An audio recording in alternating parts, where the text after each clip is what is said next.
My name is Stephen Holmes and I'm the owner of One Up Arcade Brisbane. So welcome to One Up Arcade. Part of what we like to do at One Up Arcade is not only bring in the games that people know and love, but bring in the games that have unique controls and a different experience. So most of the games will be a button and joystick situation, but here we've got from Data East a rotary joystick.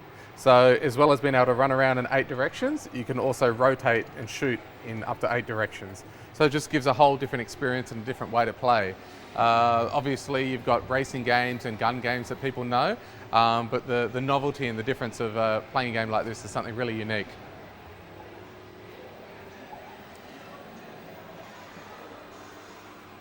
This is part of our Sega lineup, where we've got some of the late 80s Sega classics, from Shinobi, Altered Beast, Wonder Boy, which is a super popular game, and its sequel Wonder Boy in Monsterland. To have these 4 together, it's you'll see the commonality of their cabinet design.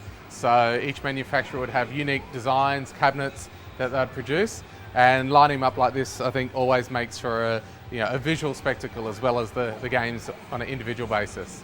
So Shinobi here is a special game for me, something I really connect with when I was about 11 years old, I think, back in the day when I was playing this. And yeah, what boy doesn't want to be a ninja? So yeah, the game's automatically awesome.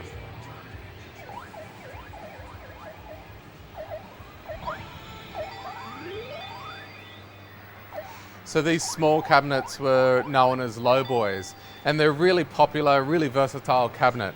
They're easy to move around, nice and light and portable, and they're also really popular in the home. If someone was going to have an arcade cabinet at home, this took up a lot less space than a larger cabinet. So we've got Bubble Bobble here, which we've done our own custom artwork on. Again, same with Oscar, so a custom control panel overlay here. This cabinet, as far as I'm aware, never had a dedicated release, so there was no customized cabinet for this game, but we managed to find some Japanese arcade flyer artwork and then manipulated that to make the marquee.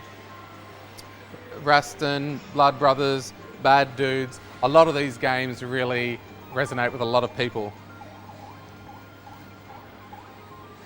Moving over to Karate Champ, this was really a precursor for Street Fighter. This is one of the first large character one-on-one fighting games, but it approached things in a very different way. No buttons, each player had 2 joysticks, and you performed all your moves by a combination of directions on the joysticks.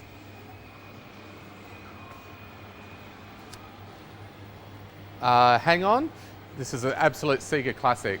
So Outrun and Hang On were really the precursors to Daytona, Sega Rally, Manx TT. 1986, if memory recalls. This is kind of like the heydays of arcades. So many great releases in the late 80s. So here we have an upright cabinet, and of course there was a sit-down variant as well, where you'd sit down on a motorcycle.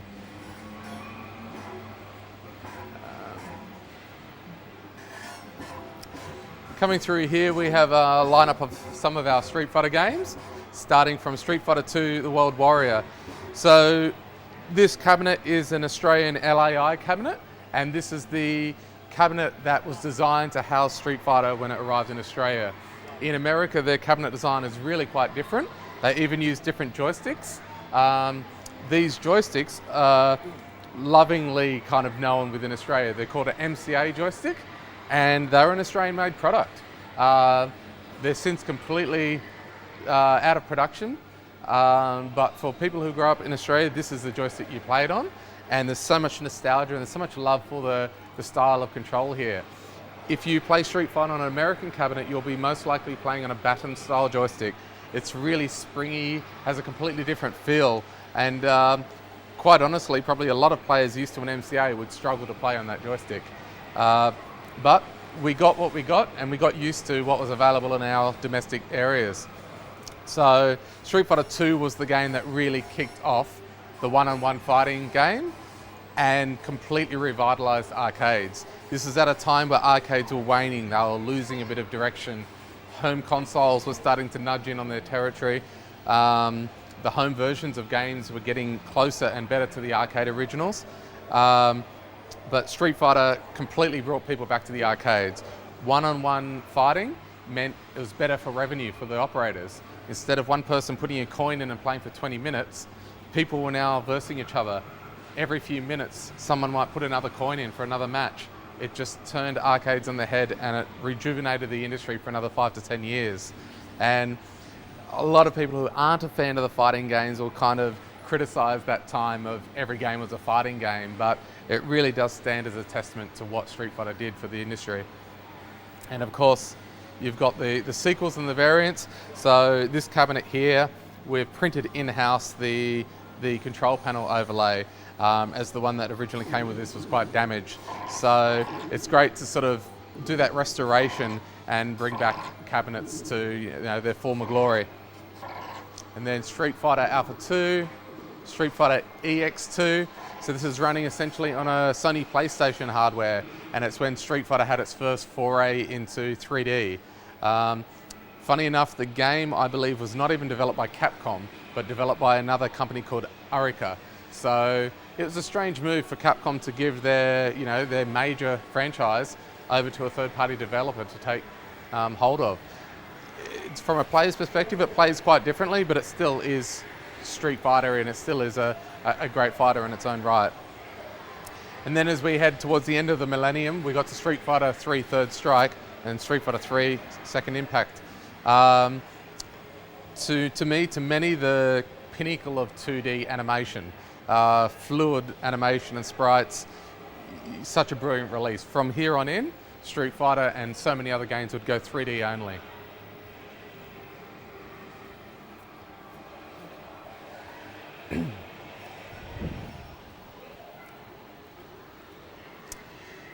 So Alien vs Predator was one of the cases where a movie franchise was done so well.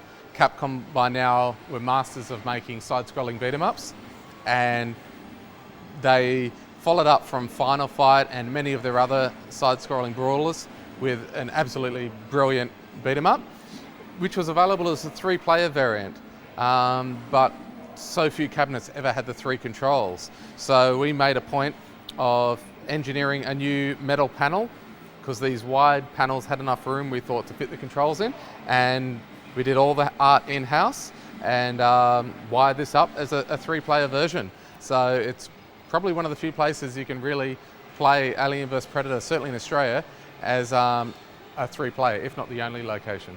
I never played a lot of Killer Instinct, but for anyone who saw Killer Instinct when it came out in 1994, it was a bit of a game changer. The hardware actually used a hard drive, so it stored thousands of images to kind of, similar to what Donkey Kong Country did. So this was actually made by the same company who did the Donkey Kong Country series. They did pre-rendered graphics, but they used a hard drive to store just mass amounts of data. And they were able to pull off some visual effects that were just ahead of the industry. So this game, production-wise, was just off the charts. Not to mention, just an awesome game. So to have Killer Instinct 1 and Killer Instinct 2 here is something really special. Every arcade operator knows how hard these boards are to keep running now. They're very unreliable, and we did have a period where both were offline and unavailable for some time. But touch wood, they've been running great for months now, and yeah, beautiful additions to the arcade. Following up with Mortal Kombat 1, 2, and Ultimate Mortal Kombat 3. So there's a lot of Mortal Kombat fans out there, and Mortal Kombat itself just sort of was the perfect response to Street Fighter, with the digitized sprites, the edgy sort of approach, and a whole different approach to the gameplay. So to have 1, 2, and 3 here, we know we have so many Mortal Kombat fans, and yeah, we have monthly competitions. This is just, yeah, it's a dream lineup. We will go to, so this is a very recent release to the arcade, and it's one of those rare gems we like to release. So this is made by a Taiwanese company, and it's a 4-player side-scrolling beat-em-up, but it was released quite recently. I think it was 2003. It's called The Gladiator Way of the Sword, and if you imagine the 80s and 90s brawlers, but just done in a much more modern way with really fine animation, advanced controls and techniques. Perhaps you could relate it more to recent games like the recently released Ninja Turtles and the recently released Streets of Rage 4. This kind of bridges that gap as a game that has more advanced gameplay than the original arcade games.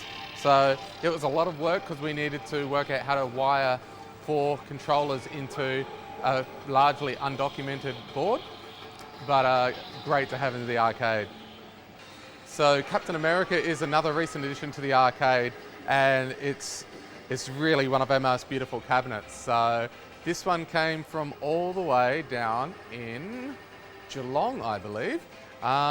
So Marcus was actually in discussions with the owner of this cabinet for some time, and I think it was one of those pet projects. We just sort of kept in contact, and eventually we got to a point where we made an agreement on purchasing it.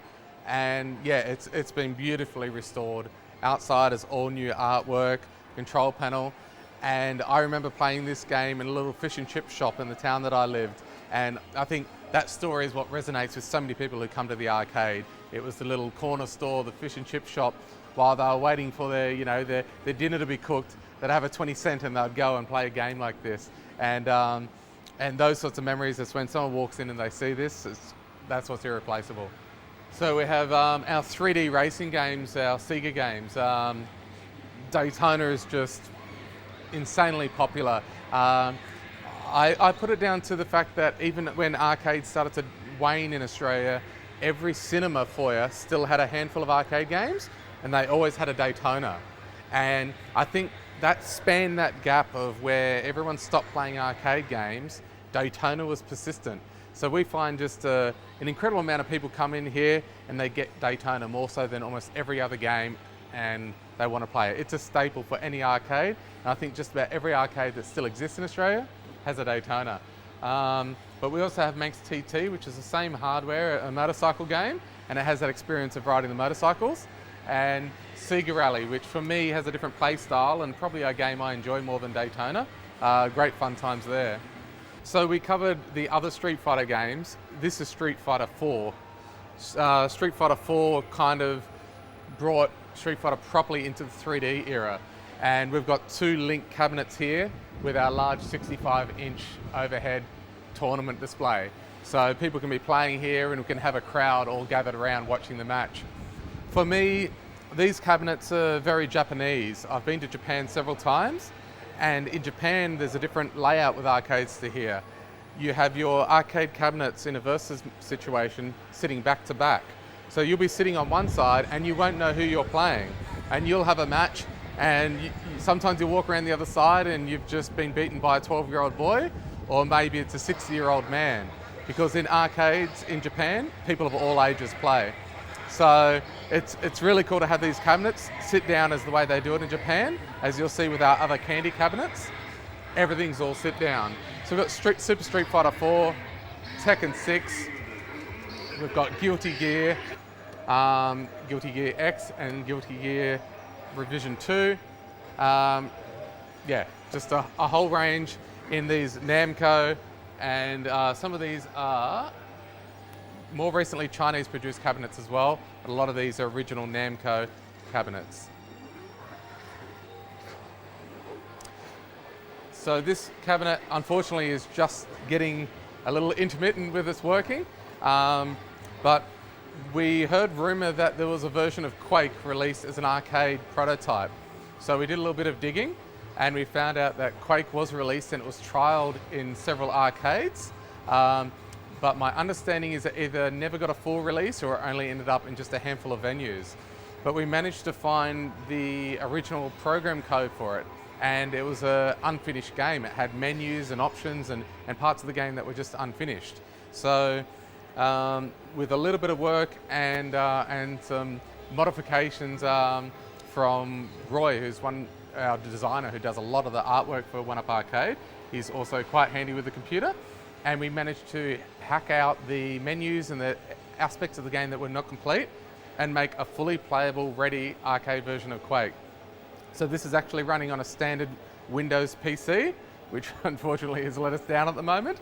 But we now have that with all custom controls and a custom cabinet. And yeah, it's a really cool experience to play what is a PC classic in an arcade unit. That's crazy. Yeah, it's really cool. So that's, I think, one of two in the world where you can play Quake Arcade. Running off the same hardware that powered Daytona is Virtua Striker, Virtua Fighter 2, and the preceding hardware was Virtua Fighter 1. Virtua Fighter 2 always stood as the launch platform for Sega when they were releasing new hardware. So you had Virtua Fighter 1, which was their non-texture map polygons, and then you got to Virtua Fighter 2, 3, 4, and so on. And this was pushing the boundaries at the time. This was technology you couldn't get at home, and it would be many years before the home was able to match this level.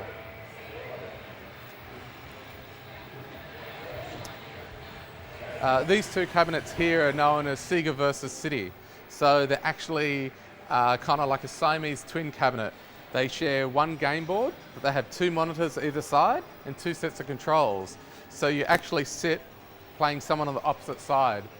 This is a very Japanese way to play, and it gives a whole different experience to a fighting game, to know that you're kind of playing someone on the other side there. It could be a stranger, someone you haven't met, and you're just battling it out on Street Fighter. Again, best of the business hardware from Naneo. Still got beautiful screens, so clear. Yeah, these are the bee's knees. And then we have our candy cab collection. So this is a style of cabinet that you would see in Japan. Quite unique and quite different from what we had in Australia and what they had in America. There's a large following for these sorts of cabinets though. Whereas some people don't have any nostalgia for this because maybe we didn't grow up playing on these cabinets, there's a certain charm, and I think the difference of their design and their play style has attracted a huge fan following. So for me, I do love the candy cabinets, and it's great to have such a solid collection of them here representing all sorts of titles. So in this row here we have our Sega candy cabinets. So some of these are incredibly sought after now. Sega Blast City, Sega Astro City. As you can see when you look at the screens, they're crystal clear. Even though these might be 20 to 30 years old, the quality was first rate. And yeah, to have a lineup like this, if you walk into an arcade in Japan, this is how they're going to be. Sit down and play, rows and rows of candy cabs.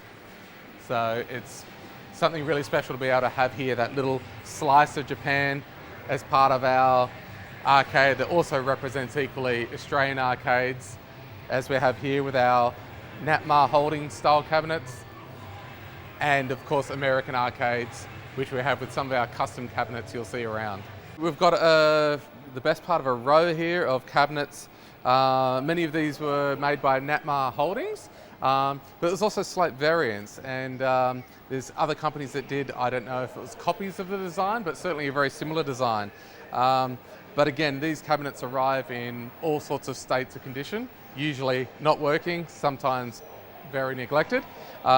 This one, we've again done a custom control panel overlay. So this is for a Capcom shooter, and using art from the flyer, we've made a custom control deck for a game that, again, I don't think ever had a dedicated cabinet. So always good to not only bring the cabinet back to life, but to give a game kind of a new body and a new home. Some of the local operators here actually were involved in their production. So I've had guys come through here and they're like, oh, I remember when we were building these and we were producing them. And it's funny to see when those things come full circle and those people come back here. And even then, I pulled up only a month or so back in my ute, picking up a bunch of machines, and we had a guy come to the arcade who's an old veteran from the industry, and I literally had a bunch of machines in the back of the arcade that he hasn't seen in 30 years. They were machines he built, and it's like they were brought home. It's like you could see it in his eyes. He was seeing these cabinets that he had worked on that so many years ago, and they'd sort of come full circle, and there they were in front of him again. So behind every one of these cabinets there's a story, and and these cabinets have certainly seen a full life.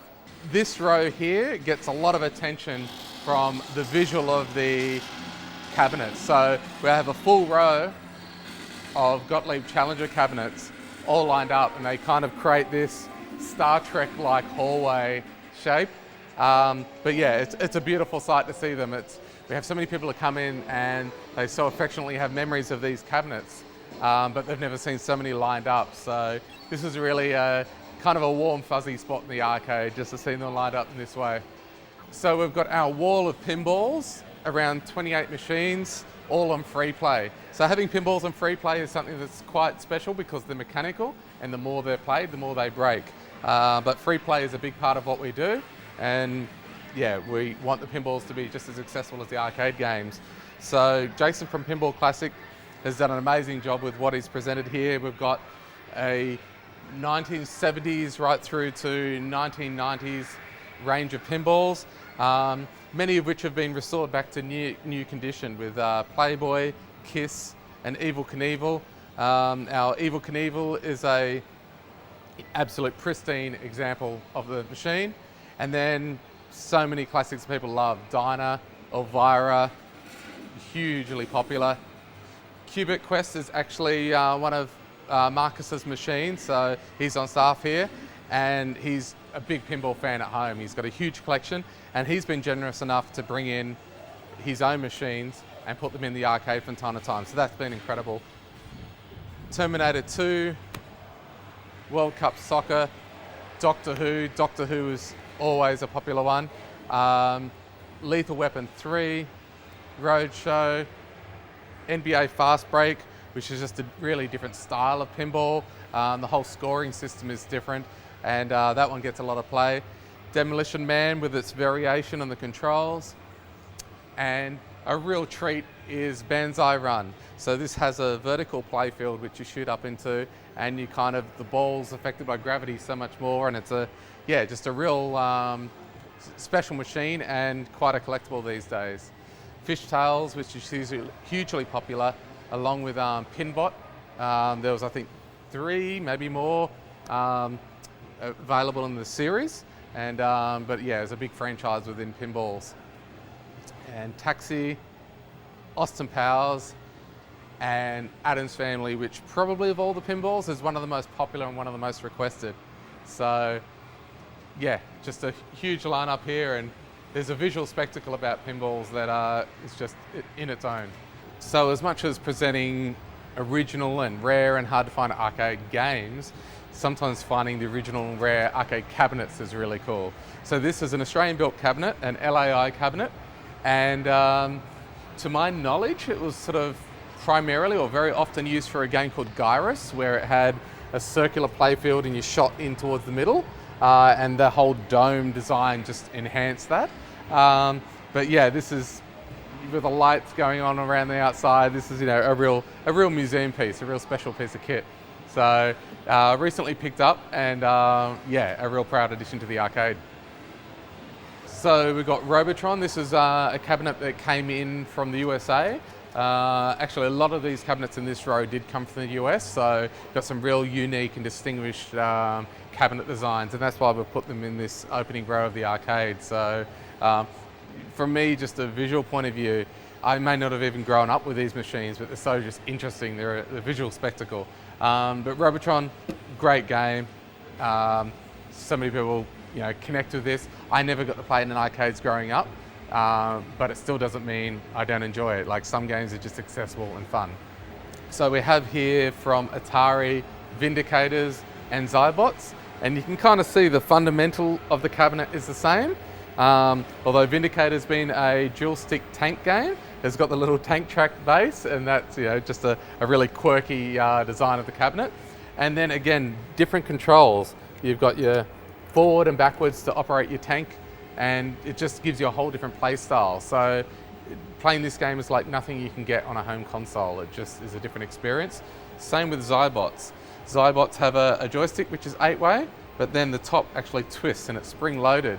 So this is a game like a really early pre-Doom or 3D dungeon crawler, where you walk through the levels and you twist your joystick to look left and right, and you'll turn down the different corridors. Again, just a unique play experience. If you come in, make sure you give these games a go. The all-time classic Space Invaders. Every arcade's got to have a Space Invaders. So this is a beautiful cabinet. 1978 it came out. The original release was only on a black and white screen, but they managed to create so much more depth by using mirrors, and there's like a reflection of Mars, I think it is, or it might be the moon in the background. It just gives a depth to what was otherwise be a really bland black and white game. Sitting next to Pong. So this Pong is a replica cabinet that was built by Adam Lee here in Brisbane, and he went and built a number of these replicas, and the level of detail that he went to was just incredible. They're really accurate. It's actually running an old black and white TV, so it's very authentic with this image production. But with the play of these controls, it's very hard to keep them going. You frequently need to replace the control pots, but again, it's just a staple of the history of arcades. And again, coming from the USA, we had Rygar, Tetris, Double Dragon, Final Fight. You'll see each one of these cabinets is a little bit different in its design and different from what we got in Australia. Often, a lot of the locals here feel that the ergonomics are not as good. The screens are often very vertical, and you feel like they're not as laid down and not as comfortable to look at. So I don't know how that came to be, how we ended up with perhaps better ergonomics, but it's an interesting difference between the two countries. This cabinet here, the Tetris cabinet, is quite similar to what you might see a Street Fighter cabinet in America. So this sort of characterized by the bezel design at the front. And again, I have a preference to playing Street Fighter in the cabinets we had here by LAI. But when I had a game of Street Fighter in America, everything felt so foreign, and it was a different experience. But we get used to what we had. And Double Dragon and Final Fight. So these are probably two games that really characterize the beat 'em up genre. And the beat 'em up genre ran from about 1987 until 1991 when Street Fighter came out. And it was really the dominant genre in the arcades, with other titles like Golden Axe being really popular as well. So we've got our reception area here. We've got our two Viper cabinets. They've got a really large 33-inch CRT screen. This was a custom project that I really wanted to get into the arcade. So we've hardwired a Sega Mega Drive into an arcade cabinet. So running inside here is an original Sega Mega Drive console, but our technician Tim actually wired this all in so it just powers on like a regular arcade machine and plugs directly into the monitor. So it's kind of a beautiful way of putting a game that never got an arcade release into an arcade. See here, there's fun little capacitors, and they're all stored by their capacities and ratings, and literally we need hundreds and hundreds of different sizes. Easier Japanese style, more compact with a little embedded micro switch, and then you have your classic Australian and also American style, where the micro switch is separate to the unit and replaceable quite easily. We've found pretty much going to some of the original sources is still the way to go. Let me try and get you an Australian made. So yeah, this is all spare tubes. Because again, we have to hold on to enough stock because they're no longer made anymore. And are these working? Presumably. Everything is presumably working until it's not. Yeah. So these ones at the bottom are the type that would go on a Daytona, 29-inch. So these are like an arcade chassis. That's in a bag, of course, but... So guys have been working really well to document and catalogue them, so they're all now documented as what model they are, what state they're in, so we know what we might be able to repair or get sent away, or what is unrepairable. This is a Double Dragon 2 board, so this is the arcade board that would go inside an arcade cabinet. From around 1986 onwards, they standardised the connection, which before then, every manufacturer had a different type of pinout, and it was a bit of a nightmare for the technicians and the operators to try swap games in and out. But the jammer connection started from 1986, which enabled games just to be swapped in and out far more easily. This is Double Dragon 2, so the sequel to the really popular Double Dragon. And as you can see there's 2 layers to the board. In the early 80s you'd find 3, sometimes 4 layers to the board, but as time progressed and the components got more advanced, they were able to put more onto a single layer board. So in the 90s you'd find most of these boards got down to a single layer. So with the arcade boards, there was a lot of bootlegging and piracy that went on. And one way to usually tell most boards were there would actually be the manufacturer's name printed somewhere on the board, whereas the bootleggers never did that.